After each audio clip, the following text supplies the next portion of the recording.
नमस्कार दोस्तों, स्वागत है आप सभी का आप सबके अपने चैनल स्वामी विवेकानंद एकेडमी में। आज की इस क्लास में हम सब पढ़ने वाले हैं JAC board exam 2026 class 12 chapter 1 Hindi elective का, जिसका नाम क्या है, देवसेना और कार्नेलिया का गीत। इसका most important VVI subjective question करने वाले हैं, तो आप सब इस वीडियो को शुरू से लेकर अंत तक जरूर देखिएगा। अगर आप इस वीडियो को शुरू से लेकर अंत तक देख लेते हैं तो आपका एग्जाम में इस चैप्टर से एक भी क्वेश्चन नहीं छूटेगा। तो चलिए बिना देरी की ओर क्वेश्चन की ओर आगे बढ़ते हैं। ये जो क्वेश्चन है, ये क्वेश्चन लघु एवं दीर्घ दोनों में काम आएंगे एग्जाम में। तो चलिए पहला क्वेश्चन क्या है उसका देख लेते हैं। पहला क्वेश्चन, मैंने भ्रमवश जीवन संचित मधुकरियों की भीख लुटाई, पंक्ति का भाव स्पष्ट करने बोला है। क्वेश्चन है कि मैंने भ्रमवश जीवन जो है संचित मधुकरियों की भीख लुटाई, ये पंक्ति है कविता का, उसका भाव स्पष्ट करने बोला है। तो चलिए इसका भाव स्पष्ट करते। तो इसका उत्तर देखो, उत्तर है क्योंकि पंक्ति में देवसेना की वेदना का परिचय मिलता है, और इस पंक्ति में जो है देवसेना का परिचय मिलता है। वह स्कंदगुप्त से बहुत प्रेम करती थी। जो देवसेना थी वह जो स्कंदगुप्त से बहुत ही प्रेम करती थी, परंतु जो स्कंदगुप्त था उसके हृदय के में कोई स्थान नहीं था। स्कंदगुप्त के हृदय में जो है देवसेना का कोई स्थान नहीं था। जब देवसेना को इस सत्य का पता चलता है तो वह बहुत ही दुखी होती है। और जब देवसेना को यह पता चलता है कि सिर्फ वह देवसेना ही स्कंदगुप्त से प्यार करती है, बट स्कंदगुप्त देवसेना से प्यार नहीं करती, तो इस बात को जब पता चला देवसेना को तो उसको बहुत ही दुखी हुआ। वह स्कंदगुप्त को छोड़कर चली जाती है, और देवसेना जो थी वह स्कंदगुप्त को छोड़ के चली आई, और उन्हें बीते पलों को याद करके देवसेना जो थी वह कह उठती है कि मैंने प्रेम में भ्रम में अपने जीवन की अभिलाषाओं की रूपी भिक्षा लुटा दिया। देवसेना कह उठती है कि मैंने प्रेम के भ्रम में अपने जीवन भर की अभिलाषाओं रूपी जो भिक्षा थी उसको लुटा दिया। अब मेरे पास अभिलाषाएं बची नहीं है, और देवसेना बोलती कि अब और भी मेरे पास अभिलाषाएं जो बची नहीं है। अर्थात अभिलाषा से मनुष्य के जीवन में उत्साह और प्रेम का संचार होता है, और अभिलाषा से जो है मनुष्य के जीवन में उत्साह और प्रेम का संचार होता है, परंतु आज उनके पास शेष नहीं रहा, और आज जो है उनके पास शेष जो अभिलाषा नहीं रहा देवसेना के पास। आई होप आप सबको अच्छा लगा होगा। अगले क्वेश्चन की ओर बढ़ते हैं। क्वेश्चन नंबर 2 है, उड़ते खग और बरसाती आंखों के बादल में क्या विशेष अर्थ जो व्यंजित है। क्वेश्चन है उड़ते खग और बरसाती के आंखों के बादल, क्या इसमें जो है विशेष अर्थ व्यंजित है। तो उत्तर देखते। उत्तर है उड़ते खग। पहले उड़ते खग का क्या होता है। उड़ते खग मतलब होता है प्रवासी लोगों का विशेष अर्थ व्यंजित होता है। उड़ते खग में जो है प्रवासी लोगों का विशेष अर्थ होता है। वह कवि के अनुसार जिस देश में बाहर से पक्षी आकर आश्रय लेते हैं, कवि के अनुसार जो है जिस देश में बाहर से पक्षी आकर आश्रय लेते हैं वह हमारा देश भारत है। अर्थात भारत बाहर से आने वाले लोगों को आश्रय देता है।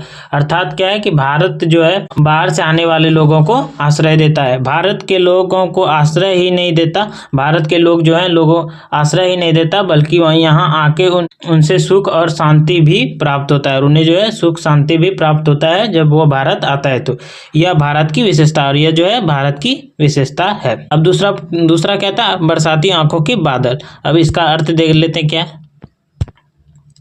बरसाती आंखों के बादल पंक्ति विशेष अर्थ यह व्यंजित होता है। देखिए, बरसाती आंखों के बादल के जो विशेष अर्थ यह व्यंजित होता है कि भारत अनजान लोगों के दुख में भी दुखी हो जाते हैं। अब भारतीय जो लोग हैं वो अनजान लोगों के दुखों में भी दुखी हो जाते हैं। वह दुख आंखों में आंसू के रूप में निकालता है, और वह दुखी रहता है उसको उसके दुख में दुख जैसा साथ देता है और उसको सहारा देते हैं। आई होप आप सब समझ गए होंगे। अगले क्वेश्चन की ओर बढ़ते हैं। क्वेश्चन नंबर 3 है, देवसेना की हार और निराशा का क्या कारण था।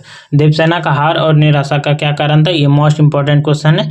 जैक बोर्ड एग्जाम 2026 में आने का बहुत ही अधिक चांस है, आप सब जरूर याद कर लीजिएगा। उत्तर देखते। उत्तर है स्कंदगुप्त से राजकुमारी देवसेना प्रेम करती थी। सम्राट स्कंदगुप्त से देवसेना प्रेम करती थी। उसने कहा अपने प्रेम को पाने के लिए बहुत ही प्रयास किया, और देवसेना ने अपने प्रेम को पाने के लिए बहुत ही प्रयास किया, परंतु उसे असफल सिद्ध हुआ।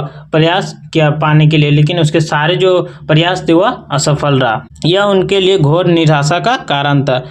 देवसेना के लिए जो यह था घोर निराशा का कारण था। वह संसार में बंधु बांधवों रहित हो गई थी। मतलब इसका जो था पिता जो थे वो पहले मर चुके थे, लेकिन युद्ध में उसका भाई पूरा परिवार मर गए थे, वो अकेली बची थी। पिता पहले ही मृत्यु के गोद में समा चुके थे तथा भाई युद्ध में वीर गति को प्राप्त हुए थे। वह दर दर भिक्षा मांगकर गुजारा कर रहे थे, और देवसेना जो थी वह दर दर भिक्षा मांगकर गुजारा कर रही थी। उसे प्रेम का ही सहारा था, और देवसेना को प्रेम का ही सहारा था, परंतु उसने भी स्वीकार नहीं किया। लेकिन परंतु जो है देवसेना को उसके प्रेम ने भी स्वीकार नहीं किया। इसीलिए यही कारण था जो कि देवसेना का हार और निराशा का। अगला क्वेश्चन क्या है? Question number 4। क्वेश्चन नंबर 4 है, कवि ने आशा को बावली क्यों कहा है? यह भी क्वेश्चन मोस्ट इंपॉर्टेंट है 2026 के लिए। तो इसका आंसर देखते हैं। आंसर है, आशा बहुत ही बलवती होती है। आशा जो है वो बहुत ही बलवती होता है, परंतु इसके साथ साथ वह बावली भी होती है।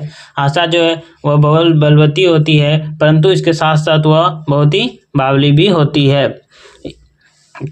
आशा यदि डूबे हुए को सहारा देती है तो आशा जो है वो उसे बावला भी कर देती है। प्रेम में तो आशा बहुत ही अधिक बावली होती है। प्रेम में जो है आशा वह बहुत ही बावली होती है। वह जिससे प्रेम करता है उसके प्रति हजारों सपने बुनता है, और वह जिससे प्रेम करता था वो हजारों के प्रति जो हजारों सपना बुनता था। फिर उसका प्रेमी उसे प्रेम करे या ना करे, फिर भी उसका प्रेमी जो है प्रेम करे या ना करे, वह आशा के सहारे सपनों में तैरता रहता है, और वह आशा के सहारे जो क्या है सपनों में तैरता रहता है। यही कारण है कि आशा बावली होती है। अगला क्वेश्चन है क्वेश्चन नंबर 5। क्वेश्चन 5 है, मैंने निज दुर्बल हाड़ी होड़ लगाए। इन पंक्तियों में दुर्बल पद और हाड़ी होड़ में निहित व्यंजन का स्पष्ट कीजिए। मैंने निज दुर्बल पद और जो हाड़ी होड़, इन दोनों का जो है निहित व्यंजन स्पष्ट करने बोला है। तो पहले दुर्बल पद का जो है व्यंजन, देवसेना की बल की सीमा का ज्ञान करता है।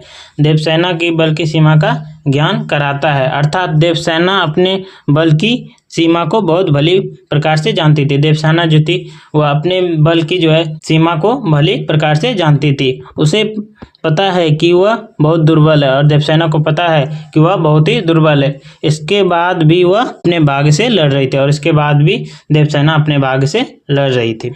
अगला क्या है? अगला है हाड़ी होड़ लगाई। पंक्ति में निहित व्यंजन ना जो है देवसेना की लगन को दर्शाता है। हाड़ी होड़ जो यह पंक्ति में निहित जो व्यंजन है ये देवसेना की लगन को दर्शाता है। देवसेना भली प्रकार से जानती है कि प्रेम उसमें उसे हार की प्राप्ति होगी।